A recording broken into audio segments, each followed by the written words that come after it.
UP के गाजीपुर के कटारिया गांव में बीते 14 अप्रैल से गायब नाबालिग लड़की का 15 अप्रैल की सुबह गंगा नदी में शव मिला है, जिसके बाद परिजनों ने नाबालिग से बलात्कार कर हत्या करने का आरोप लगाया है और इस मामले को लेकर कई पार्टियों ने तूल देने का आरोप लगा है। वहीं पोस्टमार्टम रिपोर्ट में डूबने से मौत का मामला सामने आया है। परिजनों की शिकायत पर 2 लोगों के खिलाफ हत्या का मुकदमा दर्ज किया गया है, जिसमें एक आरोपी को पुलिस ने गिरफ्तार कर जेल भेज दिया है। वहीं समाजवादी पार्टी के नेताओं के गांव पहुंचने पर ग्रामीणों ने लाठी डंडों से हमला कर दिया और इस मामले में लगातार राजनीति भी हो रही है।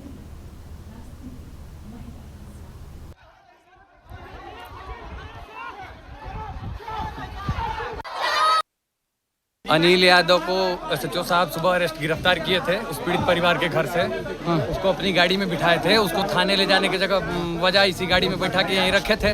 वो यादव समाज के 4 लड़कों को बुलाया है और पीछे वाले रास्ते से भाग रहा था। मैं पीछे बाथरूम करने गया था, हमको 4 लड़के खींच के मारे हैं। प्रहलाद बहुत कौन कौन थे मारने में? हाथ बहुत था और 4-6 लड़के थे।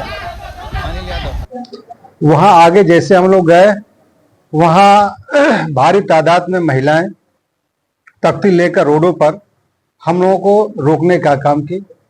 वहाँ सीओ और उसके बाद जो एसओ करंडा और कुछ फोर्स थे, 2-4-10 फोर्स रही होगी।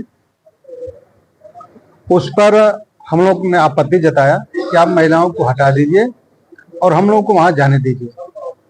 तो फिर जब बात होने लगी तो प्रशासन ने उनको हटाया, वो माने लोग नहीं।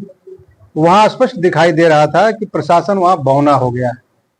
फिर वहीं हम लोग धरने पर बैठ गए, पूरा डेलीगेशन जो है धरने पर बैठ गया और इस बात की मांग करने लगा कि जब तक आप पूरा रोड साफ नहीं करा पाओगे तब तक हम लोग नहीं जाएंगे। इसलिए कि हम सबको आशंका थी कि जैसे अंदर डेलीगेशन, जैसे प्रशासन के लोग कह रहे थे कि 15 लोग चलिए, 10 लोग चलिए, 20 लोग चलिए।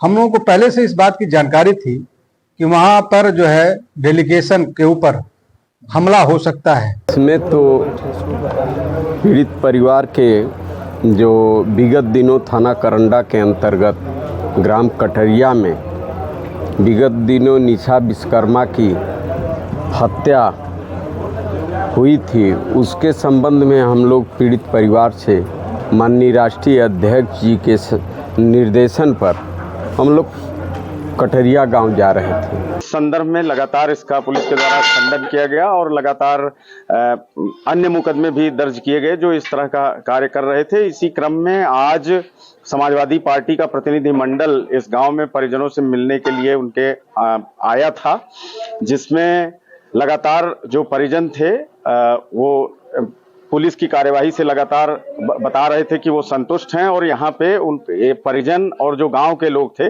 लगातार बता रहे थे कि कोई बाहरी आदमी इस तरीके से ना आए।